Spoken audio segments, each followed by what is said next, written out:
Magandang araw kaibigan! Tuloy po kayo sa Felicidad's Channel. Sa mga kwento ng buhay at pag-ibig na hinalukay sa natatagong baul ni Felicidad. Pero bago po tayo magpatuloy, huwag niyo pong kalilimutan na i-like ang video, i-subscribe ang channel, at i-click ang notification bell para lagi kayong updated sa mga parating pa na upload.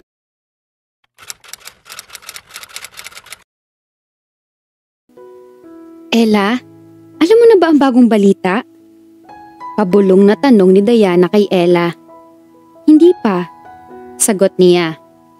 Natawa siya dahil parang classified information talaga ang sasabihin nito. Ayaw pa nito kunwaring iparinig sa iba, pero siguradong ito rin naman mismo ang magkakalat ng kung ano mang sasabihin nito sa kanya. Kasalukuyan niyang nililinis ang cage ng mga maratangtang na nakatoka sa kanya. Nagtayo ng sea urchin farm si Tony, kasosyo ang isang pinsan nito sa lugar nila. Binigyan ng mga ito ng siguradong trabaho ang maraming taga roon. Hindi siya nagkamali na hulog talaga ng langit ang lalaki. Hindi lang ito hulog ng langit kay MJ, kundi pati na rin sa kanilang mga taga roon. Wala nang mga nganib na mamatay sa ilalim ng dagat sa pagsisid sa maratangtang dahil regular ang kita nila roon sa farm sa araw-araw.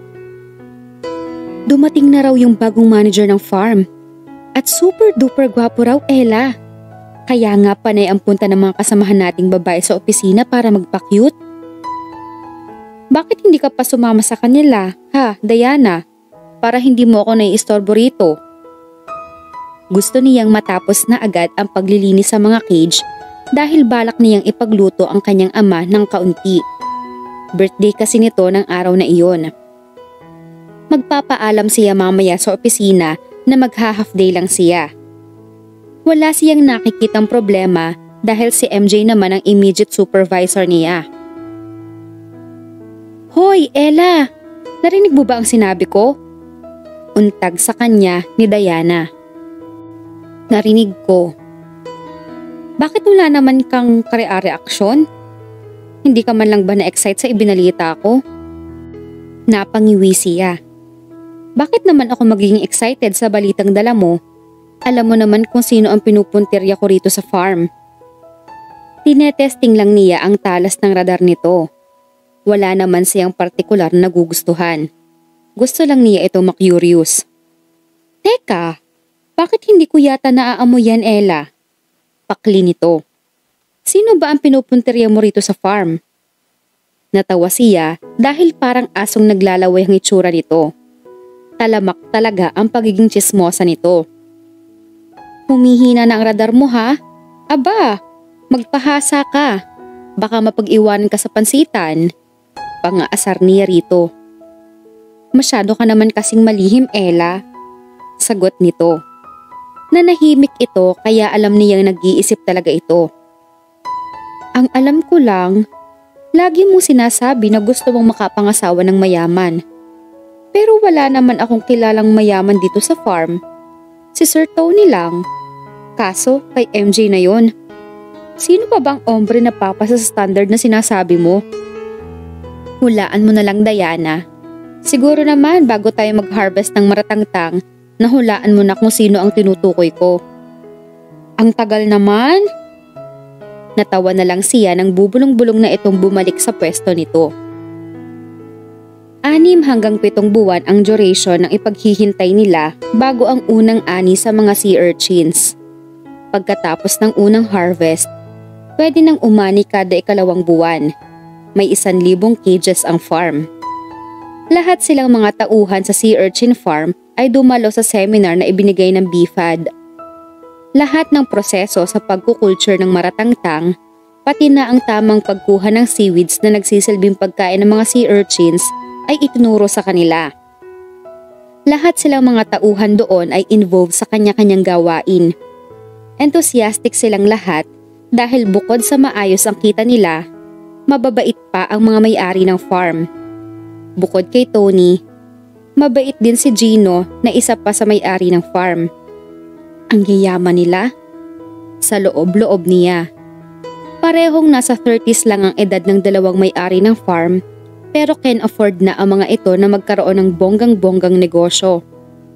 Iba talaga ang may pera. Himutok pa niya. Lugi silang mahihirap dahil kahit maghapon silang kumayod ng kumayod, hindi pa rin nila kayang magbukas kahit man lang maliit na negosyo.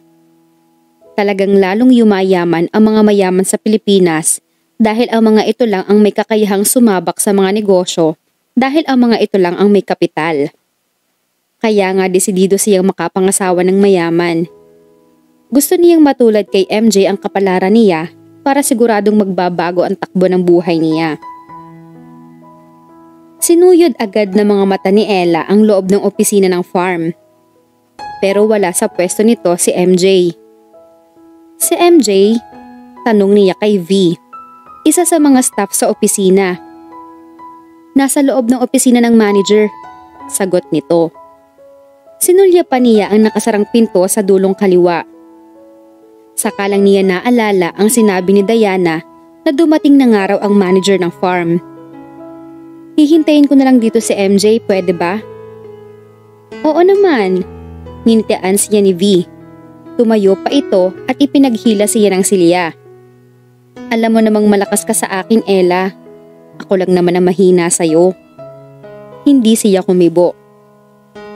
Nanligaw sa kanya si V pero tinapat niya ito na wala itong aasahan sa kanya. Biter-biteran ang drama nito kapag nagkikita sila araw-araw. Kaya nga nag-aalangan siyang tumambay doon para hintayin si MJ. Pumwesto ito sa katapat ng silyang inuupuan niya. Mataman siya nitong tinitigan. Iyon ang mga moment na iniiwasan niya. Dangan nga lang at wala siyang choice kundi hintayin si MJ doon. V! Saway niya sa walang puknat na pagtitig nito sa kanya. Ang ganda mo talaga, Ella. Gwapo naman ako. Bagay na bagay tayo. Pero bakit ayaw mong tanggapin ang panliligaw ko? Kamuntik na siyang masamid sa sinabi nito. Malakas talaga ang fighting spirit nito dahil paminsan-minsan ay humihirit pa rin talaga ito. Napag-usapan na natin ang tungkol dyan, V. Talaga bang hindi na magbabago ang desisyon mo, Ella? Hindi na, V. Sagot niya. Napangiwi ito. Pero wala siyang makapang-guilt para dito. Ito lang naman kasi ang makulit. Ayaw man niyang talampakin ito na wala itong pag-asa sa kanya. Ito naman ang palaging nangungulit sa kanya. Wala itong pinipiling lugar. Lalo na noong masigasig pa ito sa panliligaw sa kanya. Kahit sa labas, kahit na anong ginagawa niya, wala itong tigil sa panliligaw sa kanya. Kaya nga banas na banas siya rito.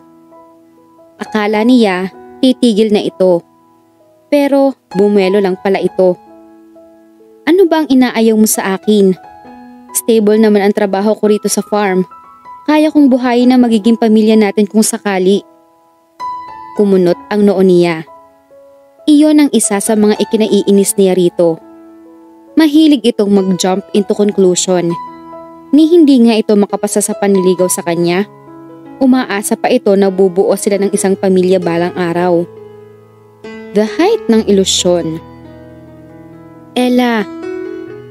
Bago pa siya makasagot, inunahan na siya ni Diana. Sorry ka na lang, V. Hindi ka sasagutin ni Ella dahil iba ang gusto niya. Umihit siya paharap kay Diana. Ninisihan niya ito. Kilala ko na kung sino ang gusto mo rito sa farm, Ella. Talagang bilib na ako sa sarili ko dahil hindi lumipas ang maghapon. Nag-gets ko na agad kung sino ang gusto mo. Sinanyasan niya ito para manahimik pero hindi siya pinansin nito. Sino ba ang nagugustuhan ni Ella, Diana? Tanong ni V. Si Sir Gino! Puno ng kumbiksyong sagot ni Diana. Bigla niyang pinagsisihan na pinasakay pa niya ang bruhang chismosa. In-underestimate niya ang pagiging chismosa nito. Hindi nga pala ito titigil hanggat hindi ito nakakapang-intriga. Tiningnan siya ni V. Bakas ang sama ng loob sa mukha nito. Pero may girlfriend na si Sir Gino, Ella. Shota pa lang naman, V. Kung yun ngang asawa, carry pang agawin, yun pa kayang girlfriend pa lang? Kayang-kaya ni Ella na akitin si Sir Gino. Diana! Nahihindik na saway niya rito. Pero tinawanan lang siya ng bruha. Proud na proud pa ito sa kagagahan nito. Ella? Nanigas na yata ang leeg niya kaya hindi niya nagawang lingunin si MJ. Naku, Ma'am MJ, ilakad mo si Ella sa pinsan ng jowa nyo. Patay na patay pala si Ella kay Sir Gino. Sabi pa ni Diana. Hindi totoo. Sumabit na sa lalamunan niya ang tangkang pagpapaliwanag nang makitang hindi nag-iisa si MJ sa kinatatayuan nito. Katabi nito ang isang lalaki nakakunot ang noo habang nakatingin sa kanya. Kahit na halos magsalubok ang mga kilay ng lalaki, walang pwedeng kumontra na gwapo ito. Mamula-mula ang kutis nito. His hair was naturally wavy. At dahil mahaba ang buhok nito, lalong naging prominente ang pagkakaroon ng wave ng buhok nito. Bihira sa lalaki ang may hugis pusong mukha. At isa ito sa nabiyayaan niyon. Matangos ang ilong nito. Magkalapat ang mga labi nito na tila pinahira ng lipstick sa pula. Sa kabuuan, artistahin ang dating nito. Rowel, si Ella, isa sa mga tauhan sa farm. Ella, si Rowel. Siya ang magiging general manager dito sa farm. Pakilala sa kanila ni MJ. Hindi niya malaman kung paano niya ito babatiin kaya sa huli ay tumango na lang siya. Bumaling siya kay MJ. May importante sana akong sasabihin sa'yo. Ano yun? Mamaya na lang kapag tayong dalawa na lang. Nag-aalangang sabi niya. Nai-intimidate siya sa matamang pagtitig ng lalaki sa kanya. Hindi man lang kasi nito itinago ang obvious na pakikinig nito sa usapan nila ni MJ. Kung may kinalaman sa trabaho ang sasabihin mo kay MJ, pwede mo nang sabihin ngayon. Suplado ang gwapo? Sa loob-loob niya. Magpapaalam lang sana ako kung pwede ako mag-half day ngayon. Kailangan kompleto ang mga tauhan natin mamaya, MJ. I-orient ko silang lahat para sa operasyon ng farm. May mga particulars akong kailangang i-discuss tungkol sa pagkukulture ng sea urchins kaya kailangan dumalo silang lahat. Bago pa may makapag-react sa kanila, tumalikod na ang lalaki at pumasok na uli sa opisina nito. Sa labas na tayo mag-lunch, Ella. Sabi ni MJ sa kanya bago pa siya makapag-react. Napakayabang naman ng manager na yon. Akala mo kung sino? Mas mahigpit pa sa may-ari ng farm Napakasuplado. Kabago-bago. Akala mo kung sinong umasta? Mayabang pa kina Sir Tony at Sir Gino? Kanina pa nang gigigil si Ella habang kumakain sila ni MJ. Naparami tuloy ang kain niya dahil habang nagbubusa siya, panay naman ang subo niya. Intindihin mo na lang, Ella. Gusto lang siguro niyang makumpleto ang lahat ng tauhan sa farm mamaya. Bumuntong hininga na lang siya. Nakapangako kasi ako sa tatay ko, MJ. Birthday kasi niya ngayon. Nangako ako na ipaghahanda ko siya kahit kaunti. Nagde-deteriorate na kasi ang health niya. Baka last birthday na niya ngayong taon. Nabasag ang boses niya nang sabihin iyon. Hindi na talaga maganda ang kondisyon ng tatay niya. Pinatingnan niya ito sa doktor sa Maynila noong gumanda ang kita niya. Pero talagang wala ng pag-asa na gumaling pa ito. Sa tagal na rin kasi na bedridden ito, nagka-bed sores na ito. Mabaho na nga ito kahit na araw-araw namang nililinis ng kanyang ina ang mga sugat ng kanyang ama. Bakit hindi mo agad sinabi sa akin, Ella?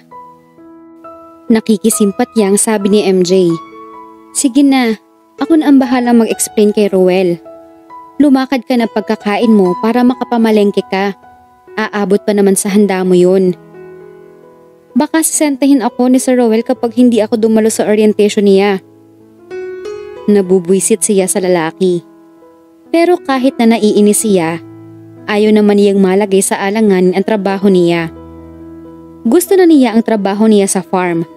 Bukod sa magaan na, maayos pa ang kita niya dahil talagang maganda ang benepisyong ibinibigay ng mga may-ari sa kanila. Kaya nga kahit na gusto niyang usisain ang lalaki, ayaw niyang magmaganda dahil baka tuluyan siya nitong tanggalin sa trabaho. Ako na ang bahala mag-explain sa kanya tungkol sa reason mo. Valid naman ang reason mo, kaya maiintindihan naman siguro niya yon. Saan ba kasi napulot ng jowa mo yon? Ang yabang-yabang? Kaibigan daw yon ni na Tony at Gino. Classmate nila noong high school pa lang sila. Kaya pala nagmamayabang. Malakas naman pala ang kapit sa mga may-ari. Nakaismid na sabi niya. Mabait namang kausap, Ella. Talaga lang sigurong mahigpit ang palakad niya pagdating sa trabaho. Pero sigurado namang maiintindihan niya kapag na-explain ko sa kanya ang rason mo. Paano kung hindi? Ako na ang bahalang magpaliwanag sa kanya. Baka sisantihin ako noon. Alam mo namang can't afford akong mawalan ng trabaho. Hahayaan ko ba namang mangyari yun sa'yo? Sagot nito. Pagkakain natin, go ka na para makapamalengke ka na. Ibati mo na lang ako ng happy birthday sa tatay mo. Sure ka ba, MJ? Baka tuluyan ako ni Sir Rowell. Wala ka bang tiwala sa akin? Tanong din ito. Meron. Yun naman pala eh. Kapag sinabi kong sagot kita, sagot talaga kita. Kaya wala kang dapat na alalahanin. Strong ako sa may-ari ng farm. Natatawang biro pa nito. Natawa na rin siya sa banat nito.